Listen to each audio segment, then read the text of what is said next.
आरोग्यम कार्यक्रम के सभी श्रोताओं को ध्वनि मित्र पांडुरंग पुराणिक का नमस्कार। श्रोताओं, आज इस कार्यक्रम में हमारे साथ हैं होम्योपैथी के विशेषज्ञ चिकित्सा अधिकारी डॉक्टर अनिल कुमार गुप्ता। डॉक्टर साहब, बहुत बहुत स्वागत है। नमस्कार। बहुत बहुत धन्यवाद। सभी श्रोताओं को नमस्कार। डॉक्टर अनिल कुमार गुप्ता जी, श्रोताओं के फोन तो आने शुरू हो गए हैं। देखते हैं पहला फोन किसका है। Hello hello. हाँ, नमस्कार। आरोग्यम जी सर, हम बथावर से बोल रहे हैं, सकलिया सर, जिला चंदौली। आप अपना नाम बताइए। मयंक कुमार विश्वकर्मा बोल रहे हैं सर। अच्छा मयंक जी, हमारे साथ होम्योपैथी के विशेषज्ञ हैं डॉक्टर अनिल कुमार गुप्ता जी। क्या पूछना चाहते हैं, आप पूछिए। सर ये पूछना चाहते हैं कि जैसे कोई नल रहती है, यदि मान लीजिए हमारे पास में ही एक सरकारी नल है, उसका पानी देखने में तो ऐसे एकदम साफ रहता है जी, लेकिन क्या मतलब उसमें कोई प्रदूषण या कोई जीवाणु कीटाणु नहीं हो सकते सर? देखने में साफ दिख रहा है। बिल्कुल बिल्कुल हो सकते हैं। एक्चुअली क्या होता है, पानी के गुण होता है रंगहीन, स्वादहीन, गंधहीन, तो ये तो होता ही है। लेकिन शुद्ध जल के साथ क्या है, केवल उसका साफ दिखना या उसमें से कोई स्मेल ना आना, ये कोई ऐसा नहीं पैरामीटर है कि वो शुद्ध ही है। कई तरीके के उसमें विषाणु हो सकते हैं, कीटाणु हो सकते हैं, जो आपके बैक्टीरिया, वायरस या आपके मिनरल्स, फ्लोराइड है, आपका बिस्मथ है, बहुत तरीके के उसमें जो आर्सेनिक है, इस तरीके के भी हो सकते हैं। तो ऐसा कोई जरूरी नहीं है कि जो आपके नल से सामने डायरेक्ट पानी आ रहा है। भूगर्भ जल भी आपका दूषित हो सकता है, या जो आपकी पाइपलाइन है वो भी प्रदूषित हो सकती है। बरसात के सीजन में अक्सर हो जाता है। तो ऐसा नहीं है कि कोई जरूरी है कि वो शुद्ध ही आ रहा है। जी सर, तो जैसे कि प्यूरीफायर यदि ना हो हमारे पास, तो उस जल को कैसे पीने योग्य बनाया? ये आपने एक बहुत अच्छा क्वेश्चन किया। ये सभी के लिए है। आपके पास प्यूरीफायर नहीं है, कोई बात नहीं। सबसे अच्छा जो तरीका होता है हमारे आपके घरों में उपलब्ध है कि पानी को आप एक साफ बर्तन में छान के जो है ले लीजिए, और उसके बाद उसको 5 मिनट तक हार्ड बॉयल, अच्छे से उसको बॉयल कर लीजिए, और उसको फिर ढक के ठंडा होने दीजिए। और ठंडा होने के बाद उसको इस्तेमाल करिए। 99%, मोर देन 99% आपकी प्रॉब्लम्स हल हो जाती है। वो शुद्ध जल पीने योग्य हो जाता है। जी, थैंक यू सर। बहुत धन्यवाद। हेलो नमस्कार। नमस्कार। आरोग्यम, कौन बोल रहे हैं? जी, मैं अनवर अली, ग्राम कुसुमा चितारा, मार्टिनगंज, आजमगढ़ से बोल रहा हूँ। हाँ, अनवर अली जी, हमारे साथ होम्योपैथी के विशेषज्ञ हैं डॉक्टर अनिल गुप्ता जी। जी बताइए। मुझे स्पॉन्डिलाइसिस है, ये रीढ़ की हड्डी में नीचे से 2, 3, 4, 5। तो ऑपरेशन के लिए मैं गया था बनारस, लेकिन देखा कोई रिजल्ट अच्छा नहीं था। मरीजों को देखा जिनका ऑपरेशन हुआ था, तो एमआरआई वगैरह करवा लिया था। तो 2012 में भी करवाया था, और फिर ये करवाया था मैंने मई में। जी। तो सेम पोजीशन थी। मैं वापस आ गया तो मेरे दामाद हैं, वो जो एमआरआई का रिपोर्ट थी, जी। तो उन्होंने बताया कि जो आपकी हड्डियां हैं वो कड़ी हो गई हैं, और उसमें कुछ नुकीलापन हो गया। जी अनवर जी, इसमें क्या होता है कि उम्र के साथ साथ जो आपकी हड्डियां होती है ना, वो धीरे धीरे जिससे पोरस हो जाती हैं। जैसे दीवालों में जो ईंट होता है ना, वो धीरे धीरे पुरानी होकर नोना लग जाता है ना आम भाषा में, तो वो पोरस होकर उसमें से झड़ने लगती है। ऐसे हमारी आपकी हड्डियां भी 50 के बाद कॉमन है कि ऑस्टियोपोरोसिस होने लगता है। अगर हमारे आप तो 70 की मेरी उम्र होगी, इसलिए ऑपरेशन में नहीं कराया था। जी, अब इसमें क्या होता है कि जो आपका लंबर रीजन में जो स्पाइनल कार्ड जिसपे जाता है, उसमें जो हड्डियां छोटी छोटी होती हैं, उन्हीं के बीच से आपका पूरा आपका ये जैसे कहते हैं कि इलेक्ट्रिक सप्लाई वाली नर्व्स जाती हैं। अब वो हड्डियां जब वहाँ पोरस हो जाती है, तो वो धीरे धीरे नुकीली भी जब पोरस होंगी, जब उस पे से उखड़ेंगी, तो कोई जरूरी नहीं सीधी सीधी रहेंगी ना, स्मूथ ही रहेंगी, वो टेढ़ी मेढ़ी नुकीली हो जाती है। और उससे जो है क्या होता है, वही ऑस्टियोआर्थराइटिस होता है। उसी से आपकी जो नस जा रही है वो नस दबने लगती है। तो देखिए, इसमें होम्योपैथी का बहुत अच्छा रोल है। साथ में होम्योपैथी का जो इसमें सिम्टम्स के हिसाब से आप किसी जो विशेषज्ञ होम्योपैथिक चिकित्सक को मिले, इसके लिए मैं आपको इतना ही कहूंगा कि एक डिग्री होल्डर या तो आपके आसपास जो गवर्नमेंट की जो डिस्पेंसरी हो होम्योपैथी की, वहाँ जाइए, वहाँ चिकित्सक को दिखाइए। वो जो जैसे अपनी दवाएं बताए उस दवा को खाइए। जो मैं अभी आपको यहाँ आपको फोन पे आपको हेल्प कर सकता हूँ वो ये है कि दवा, होम्योपैथिक दवा से ही आप क्योर हो जाएंगे, ऐसा इसमें नहीं है। इसके लिए आपको मैनेजमेंट भी करना पड़ेगा। आगे झुकने का काम कम करना है, स्ट्रेट रहना है, हार्ड बेड पे सोना है, गर्दन में कोई झटके से घुमाना नहीं है। कुछ फिजियोथेरेपी होते हैं, कुछ एक्सरसाइज योग होते हैं, उसके विशेषज्ञ से उसको समझ के उसको समय समय पे करिए। और अपने खान पान में थोड़ी कैल्शियम वाली चीज, दूध, दही, पनीर, अंडा, इन सब में कैल्शियम ज्यादा होता है, बढ़ा दीजिए। और उनकी दवा के हिसाब से, सलाह के हिसाब से चलिए। बिल्कुल आपका कम से कम ऐसा तो नहीं कह सकता मैं क्योर ही हो जाएगा, लेकिन आपको आसानी सफलता मिल जाएगी और आपका काम हो जाएगा सर। ठीक है साहब, बहुत बहुत शुक्रिया जी, धन्यवाद। हेलो आरोग्यम। हाँ सर, हम यहाँ खेवली चकरा से राजकुमार बोल रहे हैं। हाँ, नमस्कार। नमस्ते। क्या पूछना चाहते हैं? हमारे साथ होम्योपैथी के विशेषज्ञ हैं। डॉक्टर साहब, ऐसा है कि हमें जो है कि सोराइसिस 15 साल से है डॉक्टर साहब। सोराइसिस तो सर जी, हम एलोपैथ करते करते थक गया हूँ, तो उससे ठीक होके भी हो जाता है, पूरी तरह से ठीक नहीं हुआ जी। तो हमें ये जानना है कि सर जी, कि होम्योपैथी में इसका इलाज है क्या? उससे पूरी तरह से क्योर हो सकता है? मैं आपको बताऊं राजकुमार जी, अपने एक ऐसी बीमारी से आप ग्रसित है जो स्किन की सबसे डिफिकल्ट होती है, जो क्योर करना, ठीक करना जड़ से। लेकिन होम्योपैथिक में अगर आपके लक्षण के हिसाब से सही से उसकी दवाइयां दी जाए तो बिल्कुल क्योर होती हैं। सोराइसिस के केस बिल्कुल ठीक होते हैं। बस उसमें आपको दो ही चीज का ध्यान रखना है। एक तो आप जो चिकित्सक आप जिससे परामर्श लीजिएगा, मैं बार बार बोलूंगा, ये मैं लोगों को बोलता हूँ, अपने श्रोताओं सभी से सुने कि जो भी होम्योपैथिक चिकित्सक को मिलिएगा वो डिग्री होल्डर होना चाहिए, या आप अपने पास के जो है गवर्नमेंट की होम्योपैथिक डिस्पेंसरीज पता कर लीजिए, जगह जगह बनी हुई है, वहाँ पे आपको चिकित्सक होम्योपैथी के विशेषज्ञ मिल जाएंगे, उनको आप दिखा लीजिए और उनके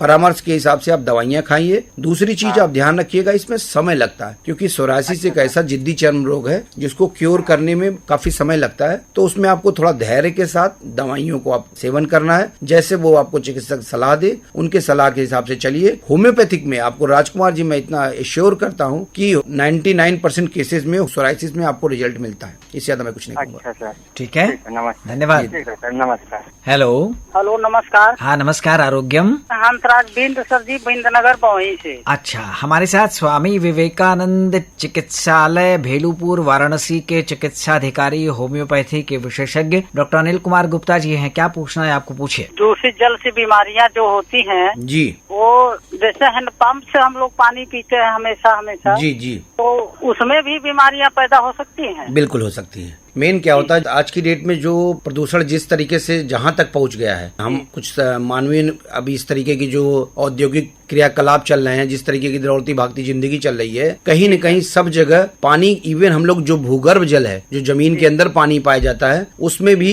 अच्छी खासी प्रदूषण पहुंच गया है। और आपको उसमें आपको बता दे, खासकर जो आपका पहाड़ वाला बेल्ट है, इनमें जो है फ्लोराइड्स, आपके आर्सेनिक, इस तरीके की जो है खतरनाक जो है पॉइजनस एक तरीके का आपके शरीर के लिए, आपके हड्डियों के लिए, आपके ब्रेन के लिए, इस तरीके की चीजें उसमें आपके मिनरल्स पाए जा रहे हैं। तो वो चांसेस हैं कि वो आपके हैंडपंप के पाइप में उपलब्ध हो सकते हैं। तो इसलिए ऐसा नहीं कह सकते वो शुद्ध ही है पूरी तरीके से। हाँ, अगर वो कलर में आपके सही दिख रहा है, कोई दुर्गंध नहीं आ रही है, क्लियर दिख रहा है, तो ठीक है, वो काफी कुछ है। लेकिन बेस्ट आपके लिए ऑप्शन यही होगा, आप उस पानी को छान के साफ कपड़े से और 5 मिनट अच्छे से हार्ड बॉयल करके उसको साफ बर्तन में ढक के रख दीजिए। उसी पानी को आप लोग इस्तेमाल करेंगे पीने के लिए, तो ज्यादा बेस्ट रहेगा। जैसे आपने बोला हार्ड बॉयल करने का, जी, तो पानी गर्म करके उसके बाद ठंडा कर लेने से वो विषाणु नहीं मर सकती? नहीं, जो 5 मिनट आपको हार्ड बॉयल करने, मतलब 5 मिनट आप उसको अच्छे से बॉयल कर लीजिए, जो खूब उसमें उबाल आने लगे, ठीक है ना, उसी से आपके मोर देन 99.99% जो आपके होते हैं विषाणु कीटाणु, वो सब मर जाते हैं। तो आपकी इस तरीके से एकदम काफी कुछ आपका लगभग कहते हैं 99% आपका जो है शुद्ध आप आपके घर पे ही पानी इस तरीके का हो सकता है, जिसमें आपको कोई हींग फिटकिरी जिसे हम भाषा में कहते हैं, कोई खर्च आपका खर्चा नहीं है। बस आपको पानी को 5 मिनट उबाल के साफ बर्तन में ढक के रख देना है, थोड़ा ठंडा हो जाए उसके बाद इस्तेमाल करिए, कोई दिक्कत नहीं है। ठीक है सर, ठीक है, धन्यवाद। हेलो, हाँ, पांडुरंग सर जी, आरोग्यम, नमस्कार। हाँ, सर जी, नमस्कार। मैं चंदरखा से श्री मोहन यादव, जी। जिला चंदौली से, मुगलसराय के बगल से बोल रहा हूँ सर जी। जी, आरोग्यम में स्वागत है आपका। सर, हमारे शरीर में पूरा जो है कि गर्मी में एकदम पूरा खजुलाहट रहता है, खजुली टाइप का होता है, और इसका जो है कि इन्फेक्शन हमारा बहुत बढ़ गया सर जी। तो इसलिए मैं आपसे निवेदन कर रहा हूँ कि कृपया करके बता दीजिए आप। अच्छा, ये जो गर्मी जब से चिपचिप वाली गर्मी पड़ी है कि जब से वो सूखी वाली गर्मी थी? सर, गर्मी में बढ़ जाता है और जाड़ा में कम रहता है, बरसात में कम, ठंडी के मौसम में बहुत बढ़िया रहता है सर। हम अपना जो है कि खून टेस्ट करवाए हैं, तो आपसे विनती है कि कृपया इसका निदान करने की कोशिश कीजिए। देखिए, उम्र कितनी है आपकी? 53 बड़ी सर। 2-3 चीजें आप ध्यान रखिए। पहले तो आप अपने को डायबिटीज के लिए क्लियर कर लीजिए, आपको शुगर तो नहीं है, क्योंकि शुगर के पेशेंट में इस तरीके की चीजें ज्यादा बनी रहती हैं। 50 साल की उम्र होने नहीं है जी, अच्छी बात है। दूसरी चीज यह है कि आपको एलर्जी के चांसेस ज्यादा रहते हैं, तो आप सर्दी गर्मी जैसे होता है, या खासकर जो चिपचिप वाली गर्मी है, इस चिपचिप गर्मी में अपने को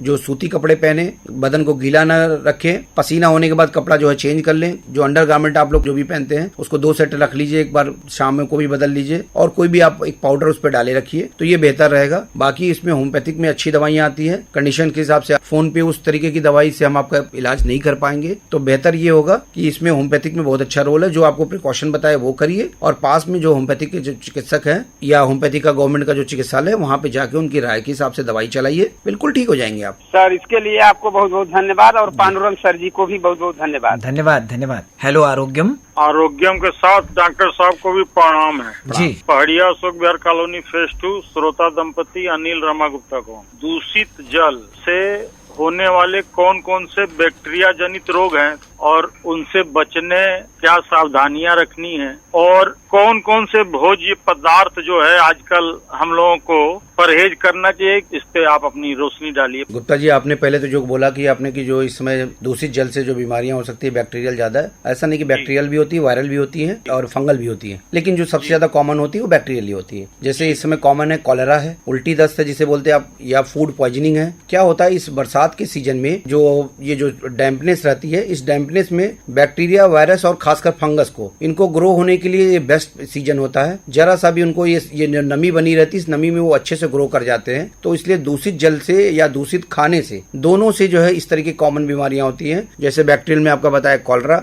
gastroenteritis, jaundice, typhoid, diarrhoea, dysentery. Viral में है आपके रोटा वायरस इन्फेक्शन है, पोलियोमाइलाइटिस भी उसी में आता है। बाकी मेनिंजाइटिस होती है और डिसेंट्री, ई कोलाई के इन्फेक्शन है। ये तो पीने से हुआ। अगर आप दूषित जल आप इस्तेमाल कर रहे हैं, मतलब नहाने धोने में आप इस्तेमाल कर रहे हैं, अपने कपड़े धोने में इस्तेमाल कर रहे हैं, तो उससे आपके फंगल इन्फेक्शन के चांसेस ज्यादा रहते हैं। उसके साथ साथ आपका अर्टिकेरिया है जो आपको पित्ती उछलना आज की भाषा में बोलते हैं, आम भाषा में। उसके अलावा स्कैबीज, इस तरीके की बीमारी या चर्म रोग और भी जो है कई आते हैं। उस तरीके की जो है फोड़े फुंसी बच्चों में देखा होगा आपने, बड़ा कॉमन है इस सर्दियों, इस गर्मियों में या बरसात के सीजन में। इस तरीके बड़े कॉमन उन लोगों में होते हैं। तो इसमें देखिए 2-3 चीजें ध्यान रखिए। एक तो जो पानी आप लोग इस्तेमाल करिए वो शुद्ध पीजिए। पानी को कोशिश करिए कि 5 मिनट उबाल के ठंडा करके उसी को आप पानी को पीजिए। अगर आपके पास अच्छी व्यवस्था है तो रिवर्स ऑस्मोसिस वाली जो आपकी आरओ मशीन आती है, आरओ मशीन का आप इस्तेमाल करें, उसके पानी को आपने पीजिए। जो भी आप नहाने धोने के पानी इस्तेमाल करते हैं वो भी आपका कोशिश करिए कि प्रदूषित न रहे, साफ सुथरा रहे। और आपने ये बोला कि इस सीजन में क्या खाएं क्या ना खाएं,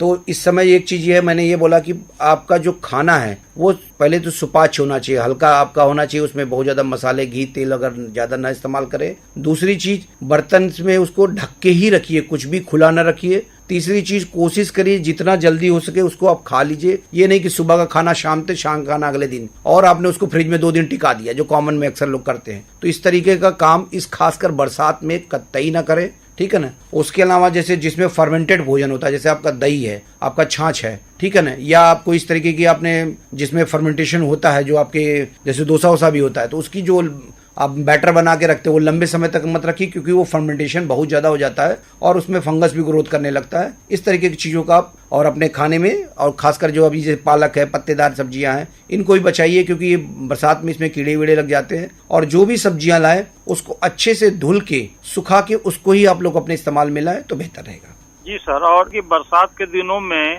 कपड़े जो है गीले ही रह जाते हैं, तो कांच, जैसे हम लोग अपनी आम भाषा में कहते हैं कि उसी को मैंने फंगल इन्फेक्शन बोला है। जी, ठीक है ना। इसीलिए मैंने कहा कि सूती कपड़े पहनिए, साफ सुथरे पहनिए। सेट कपड़े का और एक्स्ट्रा रख लीजिए। अगर वो धूप में सुखा सके तो बेस्ट है, नहीं सुखा पा रहे तो उसको प्रेस से सुखा लीजिए, ठीक है ना। लेकिन सूती कपड़े और साफ कपड़े, सूखे कपड़े रहना चाहिए, ये बहुत जरूरी है। नहीं तो इस समय जो है बताया ना मैंने कि इस सीजन में फंगस जो है सबसे ज्यादा ग्रो करता है, या बैक्टीरिया ग्रो करता है। फंगस से आपको जो कांच लगने की बीमारी आप बोल रहे हैं, साइड में या बाजुओं के कोने में, यहाँ अक्सर हो जाते हैं। तो इस चीज का विशेष ध्यान रखें। इन आपके प्रिकॉशन लेने के बावजूद भी अगर किसी भी तरीके के कोई भी लक्षण आ रहे हैं, उल्टी, दस्त, बुखार, आंख पीला होना, पेशाब पीला होना, कुछ भी ऐसा सिम्टम आ रहा है, आपको कुछ भी ऐसा महसूस हो रहा है, तो तुरंत आप होम्योपैथिक चिकित्सक को अपना सलाह लीजिए। वो आपको दवाइयां उसके हिसाब से देंगे, आपको कुछ प्रिकॉशंस बताएंगे, उस हिसाब से करिए। आप बिल्कुल उससे फटाफट जिसे कहते हैं वो ठीक हो जाएंगे। बहुत बहुत धन्यवाद सर। धन्यवाद। हेलो, हाँ नमस्कार, आरोग्यम। नमस्कार, मैं इसके राय बोल रहा हूँ। हम बोल रहे हैं बड़ी देवी से। सर जी, हमारा उम्र 72 साल है जी। हम वो दांत खाज खुजली से बहुत परेशान, बहुत दवाई कराए और ठीक हो जाता है, फिर हो जाता है, ठीक हो जाता है, फिर हो जाता है। देखिए राय साहब, पहले तो आप डायबिटिक तो है कि नहीं है, पहले ये बता दीजिए। शुगर आपका बढ़ा हुआ तो नहीं है? डायबिटिक नहीं है। शुगर का आप एक बार चेक जरूर करा लीजिएगा खाली पेट, कहीं डायबिटिक तो नहीं है। डायबिटिक लोगों में ये बहुत ज्यादा चांसेस, 72 साल की उम्र है, डायबिटिक लोगों में बहुत कॉमन नहीं रहता है। ये लगातार बना, सर जी 10 दिन पहले कराया। ठीक है, अच्छी बात है। दूसरी बात, ये जो सीजन है, जो बरसात का सीजन है, ये आपके जो आप बोल रहे हैं ना, दाद, खाज, खुजली वाली टाइप की चीजें, वर्म मैनिफेस्टेशन वाली, वो चीजें इसमें सबसे बड़ी कॉमन होती हैं। तो उसके लिए 2-3 चीजें ध्यान रखिए। एक तो सूती कपड़े पहनिए, साफ सुथरे पहनिए और सूखा हुआ पहनिए। अंडरगारमेंट आप सुबह शाम में 2 बार कम से कम कोशिश करिए बदलिए, और उसको धूप में सुखाइए। नहीं धूप मिल रहा है तो उसको प्रेस से गर्मा के उसको सुखा लीजिए, नहीं तो ये फंगल इन्फेक्शन कभी जल्दी जाता नहीं है। तीसरी चीज, आप अपने खाने पीने में भी थोड़ा सा ध्यान रखें कि पानी तो साफ सुथरा पीजिए और आप बहुत ज्यादा उसमें तेल घी वाली मसाले वाली चीजें नहीं लीजिए। कोई एक आप dusting powder, talcum powder type की इस तरीके का होता है, तो उसको आप इस जो आपकी चिपचिप गर्मी है इसमें आप इस्तेमाल कर सकते हैं, ठीक है ना। इनके साथ साथ क्योंकि ये बने रहेंगे, अगर ये कंडीशन ऐसी बनी रहेंगी, अगर ये सब करते रहेंगे तो आप बचे रहेंगे इससे, आपका ये बीमारी जल्दी क्योर हो जाएगी। इसके साथ साथ होम्योपैथिक में इसकी बहुत अच्छी इलाज है, ठीक है ना। आप बेहतर होगा कि आप होम्योपैथिक चिकित्सक को, सरकारी चिकित्सक को वहीं पास में आपकी जो डिस्पेंसरी हो, अगर गैबी में है तो आप भेलूपुर में भी हमको भी दिखा सकते हैं। 8 से 2 में वहाँ उपलब्ध रहता हूँ। वहाँ गवर्नमेंट हॉस्पिटल में मिलता हूँ, वहीं पे स्वामी विवेकानंद हॉस्पिटल है, भेलूपुर थाने के सामने है। जी जी जी, वहाँ आप आकर दिखा सकते हैं और इसकी दवाइयाँ बिल्कुल होम्योपैथिक में बहुत अच्छी आती हैं, कवर हो जाएंगी। ठीक है, thank you sir, thank you. ठीक है, धन्यवाद। हेलो। गुरु जी सादर प्रणाम। नमस्कार, आरोग्यम में स्वागत है। डॉक्टर अनिल गुप्ता जी हमारे साथ हैं। मैं मुश्ताक अहमद कचगांव जौनपुर से। हाँ डॉक्टर साहब नमस्कार। नमस्कार सर। हमारे हैंड पाइप में जो है ना हल्का सा मटमैला पानी आता है, तो उसमें हम फिटकरी घुमा के रख देते हैं, एक आध घंटे बाद वो एकदम साफ हो जाता है जी। तो उस पानी को पीने में कोई हर्ज तो नहीं है? देखिए, आप ये करते ये थोड़ा बेहतर है, लेकिन इससे भी और बेहतर किया जा सकता है। आप एक काम करिए कि जो है एक बार जो है उसको चेक करवा लीजिए। आप अपना जल विभाग वाले या जो भी आपके पास में गवर्नमेंट वाले इस तरीके सप्लाई का देखते हैं, एक बार उनसे चेक करवा लीजिए कि पानी का वहाँ पे क्या वो चल रहा है, कैसा पानी आ रहा है, वो आप उसमें कोऑपरेट कर सकते हैं। दूसरी चीज, आप एक काम करिए कि उस पानी को जो आप फिटकरी वाला कर रहे हैं उसके साथ साथ बेस्ट है कि आप 5 मिनट हार्ड बॉयल अच्छे से 5 मिनट उबाल लीजिए। 5 मिनट में बोल रहा हूँ, एक 2 मिनट नहीं, 5 मिनट कम से कम अच्छे से उबाल लीजिए। उबाल के जो है साफ उसको छन्ने से छान के और एक साफ बर्तन में ढक के रख दीजिए। वही पानी आप लोग पिए। बरसात भर तो बहुत जरूरी है, क्योंकि इस समय पानी ही 90% प्रदूषित पानी से दूषित खाना जो बनता है या उसमें इस्तेमाल होता है। 90% ज्यादा रोग जो इस समय बरसात के जो होते हैं वो इसी से होते हैं, तो इसलिए इस तरीके से करेंगे तो आप बचे रहेंगे। अच्छा सर, ये खाली बारिश में ही हल्का सा मैला आता है, बाकी तो एकदम शुद्ध साफ पानी आता है। देखिए क्या होता है ना, बारिश में जो होता है, ये जो पानी जो बरसात हो रहा है ना, ये नीचे रिस के जा रहा है, इसके साथ मिट्टी भी जा रही है, इसके साथ और भी कण जा रहे हैं और मिनरल्स भी जा रहे हैं, घुल रहे हैं। जो बारिश हो रही है, इस बारिश से भी तो आपकी मिट्टी और मिनरल्स वगैरह दुनिया भर की चीजें उसमें चली जाती है, नीचे भूगर्भ जल में चला जाता है। और आपके अगर हैंड पाइप का जो लेवल होगा वो ऊपर का होगा, तो वो ऊपर से वो पानी वो खींच लेगा। तो बरसात में आप एक्स्ट्रा प्रिकॉशन लीजिए, जो बताया जा रहा है उसका ध्यान रखिए, बिल्कुल आप कोई दिक्कत ही नहीं आएगी आपको। अच्छा ठीक है डॉक्टर साहब, बहुत बहुत धन्यवाद जी, धन्यवाद।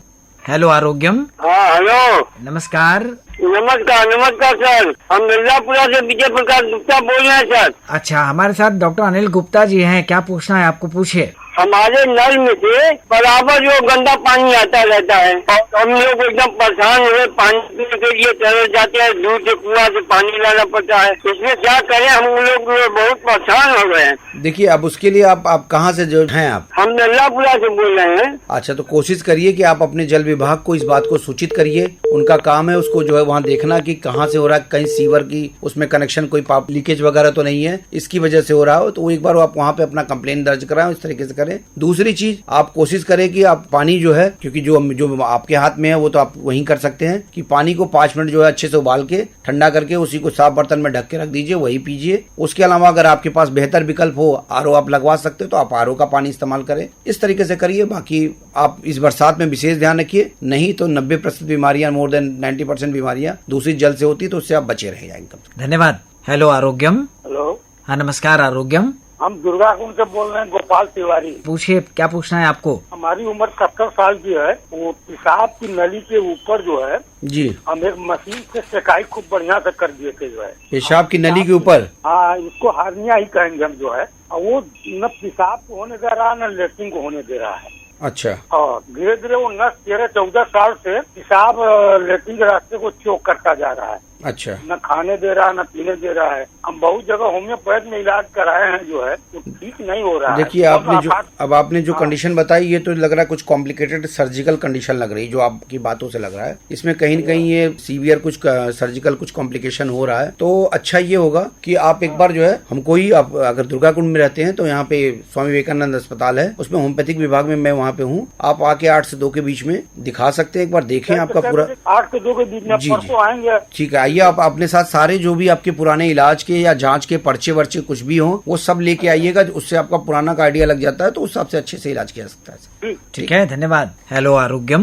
मैं रामसुर सिंह कलिया गाजीपुर से बोल रहा हूँ सर। अच्छा, हमारे साथ होम्योपैथी के विशेषज्ञ हैं डॉक्टर गुप्ता जी। पूछना चाहते हैं सर कि आरओ से पानी शुद्ध हो जाता है, तो आरओ का क्या पूरा नाम बता देते आप? रिवर्स ऑस्मोसिस होता ही है और उससे पानी पूरा शुद्ध हो जाता है, उसमें कोई दिक्कत नहीं है? नहीं, उसमें देखिए जो ये आरओ के सिस्टम आते हैं, आरओ रिवर्स ऑस्मोसिस उस पे विधि पे वो काम करता है। उसमें जो है मेन जो है आपका मिनरल्स वगैरह को वो जो है आपके क्लियर करता है और उसमें अलग अलग फिल्टर लगे रहते हैं उसमें बैक्टीरिया वायरसेस के लिए, तो ये इस तरीके का होता है। फिर उसमें यूवी फिल्टर भी आते हैं, कई तरीके के उसमें आगे एडवांस आ गया है। उससे क्या कहते हैं कि मोर देन 99% आपका शुद्ध जल आपका आता है। 2-3 चीजें इसमें ध्यान रखिएगा। अगर आरओ का आप पानी पी रहे हैं तो ये ध्यान रखिएगा कि ऐसा ना हो कि आरओ आपने लगा तो लिया है लेकिन आपने कभी सर्विसिंग नहीं कराई और 2 साल 5 साल से वो चल रहा है। उसको बीच बीच में उसके टीडीएस को उसको चेक कराइए और उसके पानी के लेवल को आप चेक कराते रहे। टीडीएस उसका बीच बीच में चेक जरूर कराइए और उसके सर्विस को रेगुलर कराते रहिए, कम से कम 6 महीने पे एक बार बुला के। नहीं तो पता चलेगा आपको लग रहा है कि नहीं मैं आरओ का पानी पी रहा हूँ, शुद्ध पानी पी रहा हूँ, देखने में तो शुद्ध है लेकिन वो शुद्धता उसमें जो होनी चाहिए वो नहीं होती है। तो इस चीज का विशेष ध्यान रखिए। धन्यवाद। मेन तो देखिए ये है कि ये जो बरसात का सीजन है इसमें आप अपने खाने पीने में जो आपका शुद्ध जल और शुद्ध भोजन, ये 2 चीजों का विशेष ध्यान रखें। ये बीमारियों का घर वाला सीजन है, सबसे ज्यादा बीमारियां कॉमन होती हैं तो ये बरसात के सीजन में। और वो बरसात के जो सीजन में होती क्यों है, वो दूषित जल और दूषित भोजन से जी। तो इसलिए हम जो खाना अपना खाएं वो साफ सुथरा हो, जब भी उसको बनाए साबुन से हाथ धुल के खाना बनाएं, बनाने के बाद साफ बर्तन में ढक के रखें, उसको ताजा ही खाएं, उसको लंबे समय तक खासकर इस बरसात में प्रिजर्व करने के चक्कर में न पड़े। तीसरी चीज जो है अभी जो है सुपाच्य भोजन लीजिए, घी तेल मसाले वाली चीजें ज्यादा ना खाइए, साबुन से हाथ धुल के ही अपने भी खाना खाइए, बच्चों को भी खाना खिलाइए जी। और उसके साथ साथ जो भी आप सब्जियां वगैरह ला रहे हैं मार्केट से, उनको अच्छे से धुल लीजिए क्योंकि इसमें पेस्टिसाइड बहुत कॉमन है और बहुत तरह की मिट्टी और इस तरह की उस पर चीजें लगी रहती है, तो उसको अच्छे से आप धुल के जो तभी इस्तेमाल करें। हेलो।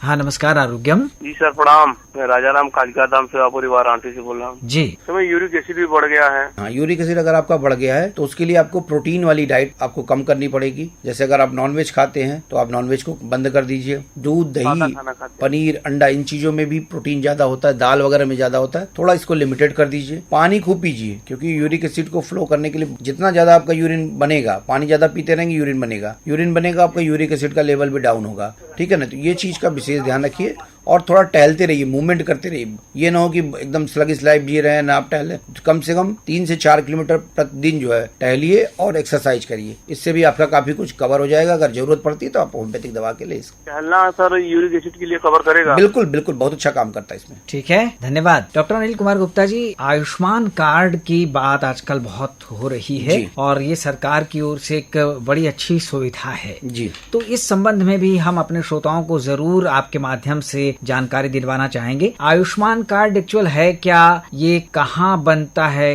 किस अधिकारी के पास से इसको बनवाया जा सकता है और कौन लोग इसके लिए पात्र हैं? बहुत अच्छा आपने सवाल किया है। ये लोगों से जुड़ा हुआ है, भारत की जनता से, आम जन से जुड़ा हुआ सवाल आपने पांडुरंग जी किया है जी। ये बहुत ही जरूरी है और मैं एक सरकारी चिकित्सक हूँ इसलिए मैं इससे चाहूंगा कि लोगों को ये सूचना जरूर दी जाए। आयुष्मान कार्ड जो है ये भारत सरकार की एक योजना है जो कि केंद्रीय बजट में 2018 में इसको जो है लागू किया गया था जी। इसमें 2 चीजें इन्होंने मेन जो है रखा था। उस समय तो इन्होंने रखा था कि 10 करोड़ परिवार को हम बीमा से सुरक्षित करें, स्वास्थ्य बीमा से जी। और आपको एक मजेदार बात बताएं, एक इंटरेस्टिंग चीज आप जानिए कि अभी आज के डाटा के हिसाब से लगभग 18 करोड़ लोगों का जो है स्वास्थ्य कार्ड, ये गोल्डन आयुष्मान कार्ड बन चुका है जी। और जबकि अब लक्ष्य को 50 करोड़ कर दिया गया।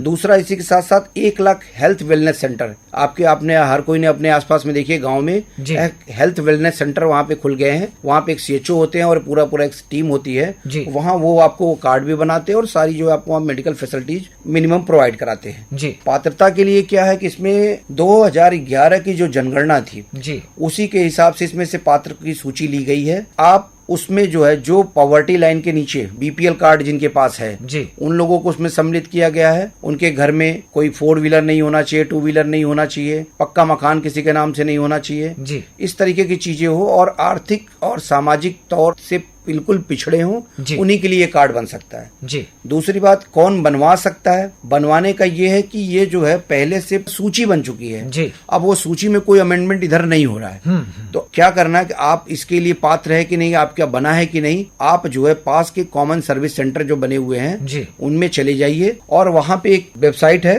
प्रधानमंत्री जन सुरक्षा योजना के नाम से, जी जी PMJAY, जी ठीक है ना। उस पे आपका मोबाइल नंबर या आपका जो आप मोबाइल नंबर एक OTP डाल के लाएंगे उस पे आएगा। उसके बाद आपकी उससे जो है आधार नंबर या आपका राशन कार्ड नंबर वगैरह डाल के आपका डिटेल देखते जी। हैं। उस पे अगर आप उस पे पात्रता सूची में आप रहते हैं तो वो प्रिंट आउट डाउनलोड करके आपको कार्ड दे दिया जाता है। आप इस तरीके से कर सकते जी। हैं। दूसरा तरीका होता है, एक टोल फ्री नंबर है 14555 14555। इस टोल फ्री नंबर पे भी आप बात करके और उनसे अपनी बात बताएंगे, वो आपसे वही डिटेल लेंगे और उस डिटेल से वो अपने यहाँ ऑनलाइन चेक करके आपको ये बता देंगे कि आप उस सूची में हैं कि नहीं। अगर आप उस सूची में हैं तो आपको आप वहाँ जाके डाउनलोड करा के, या आप जो गवर्नमेंट के जो हॉस्पिटल्स हैं, जी प्राथमिक स्वास्थ्य केंद्र, सामुदायिक स्वास्थ्य केंद्र या एडिशनल PSC या आपके जो हेल्थ वेलनेस सेंटर है, इन सब जगह मुफ्त में आपका कार्ड बन रहा है। वहाँ अपनी डिटेल लेके जाइए और वहाँ अपना सूची में अपना देखिए, चेक करवाइए। अगर है तो आपका कार्ड वहाँ से बना के दे दिया जाता है। इसमें सुविधाएं क्या होती हैं विशेष रूप से? मेन इसका उद्देश्य यह है कि आज की डेट में स्वास्थ्य के प्रति जो खर्चे हैं, जी। मेडिकल बिल्स हैं, वो बहुत ज्यादा हो गए हैं। लोगों को सुरक्षित कैसे किया जा सके इससे जो है इन खर्चों से, इसके लिए सरकार ने आम जन को, अभी तो आगे जाके और भी लोगों को कवर करेंगे, लेकिन अभी बिलो पॉवर्टी लाइन के लोगों को कवर कर रहे हैं। आपको क्या होगा, 5 लाख तक का एक परिवार के लिए मुफ्त इलाज प्रतिवर्ष इससे के थ्रू हो सकता है। रुपए 5 लाख? रुपए 5 लाख एक परिवार का प्रति वर्ष। इसके लिए क्या है कि जितने भी गवर्नमेंट के हॉस्पिटल्स हैं, चाहे वो छोटे हॉस्पिटल हो चाहे बड़े हॉस्पिटल जी। है, वहां पे आप कार्ड के थ्रू आप अपना पूरे जो है इलाज आप करा सकते हैं। दूसरी, जो भी प्राइवेट में जी। सूचीबद्ध है, क्योंकि गवर्नमेंट ने उसको इम्पैनल्ड कर रखा है, जो उनके सूचीबद्ध लिस्ट में है जी। और आप कहीं आप जाके देखिए, मैक्सिमम प्राइवेट हॉस्पिटल जो बड़े बड़े हैं उनके आगे एक आयुष्मान कार्ड यहाँ उपलब्ध सुविधा लिखे बोर्ड लगे रहते हैं, क्योंकि आज की डेट में अच्छा खासा गवर्नमेंट ने इम्पैनल्ड कर दिया, सूचीबद्ध कर दिया। तो कोशिश करें आप आसपास के अपने प्राइवेट अस्पताल को भी आप चेक करेंगे तो उनके पास वो आयुष्मान कार्ड की सूचीबद्ध रहेंगे। अगर वो सूचीबद्ध रहेंगे तो आप वहाँ अपना कार्ड दिखा के आप असाध्य रोगों में, आपकी किडनी के हैं डायलिसिस हो रहा है, कोई सर्जरी हो रही है, मोतियाबिंद है, डिलीवरी को अभी इन्होंने भी एक्सक्लूड कर दिया, हार्ट संबंधी सारे जितने भी आपके जो लंबी बीमारियां हैं और खासकर भर्ती का और उसमें ऑपरेशन की जितनी सुविधाएं, 5 लाख के अंदर एक परिवार का प्रतिवर्ष 5 लाख के लिए ये आपका सुरक्षित रहेगा। इस तरीके से किया जाता है। तो बहुत ही अच्छी और हमको लगता है कि बहुत ही उपयोगी जानकारी बिल्कुल डॉक्टर अनिल गुप्ता जी आपके माध्यम से हमारे श्रोताओं तक पहुंची है। हम श्रोताओं की ओर से आपको बहुत बहुत धन्यवाद देना चाहेंगे और आपकी पसंद का एक गाना जरूर हम श्रोताओं को सुनवाना चाहेंगे। पांडुरंग जी, अभी मैं आपको आया तो मैं आपको कह रहा था कि मैं रास्ते में गुनगुना रहा था, तो वो गाना मुझे बहुत पसंद है जी। दिल ढूंढता है फिर वही फुर्सत की रात दिन। क्या बात है, क्या बात। तो ये गुलजार की जो लाइन है, गुलजार की लाइन को मैं बहुत पसंद करता हूँ। उनकी लाइन्स होती है ना, वो हर एक शब्द बोलता है, बिल्कुल वो जीवंत कर देता है, आपकी निर्जीव चीजों को भी जीवंत कर देता है। और जैसे कहते हैं, मैं सुनता हूँ, मुझे सुनते मेरे मन मयूर मेरा झंकृत हो जाता है, नाचने लगता है। तो इस तरीके गाना है और जो मैं सुनना चाहूंगा, मैं चाहूंगा कि श्रोता मेरी इस पसंद के गाने को सुने, गुलजार को कम से कम जरूर इसके लिए दाद दे। दिल ढूंढता है फिर वही फुर्सत के रात दिन। क्या बात है। तो हम श्रोताओं तक यही गीत पहुंचा देते हैं और अब श्रोताओं की ओर से, आकाशवाणी वाराणसी की ओर से, स्वामी विवेकानंद चिकित्सालय भेलूपुर वाराणसी के चिकित्साधिकारी होम्योपैथी के विशेषज्ञ डॉक्टर अनिल कुमार गुप्ता जी को धन्यवाद दे देते हैं। अगले सप्ताह हम फिर आरोग्यम लेकर हमेशा की तरह आएंगे। एक नया विषय भी होगा, नए चिकित्सक भी होंगे और आप सब श्रोता भी हमारे साथ होंगे। तो अब ध्वनि मित्र पांडुरंग पुराणिक को तब तक के लिए दीजिए अनुमति। नमस्कार, बहुत बहुत धन्यवाद। नमस्कार। जाड़ों की गर्म धूप आंगन में लेट कर,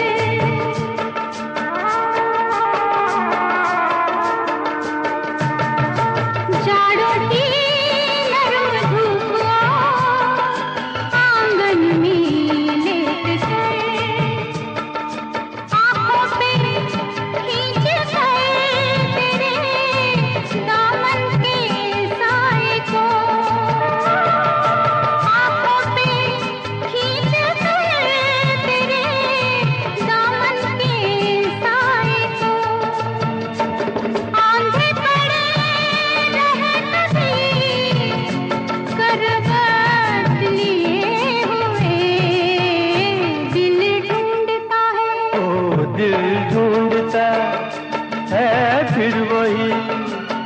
फुर्सत के रात दिन दिल ढूंढता है फिर वही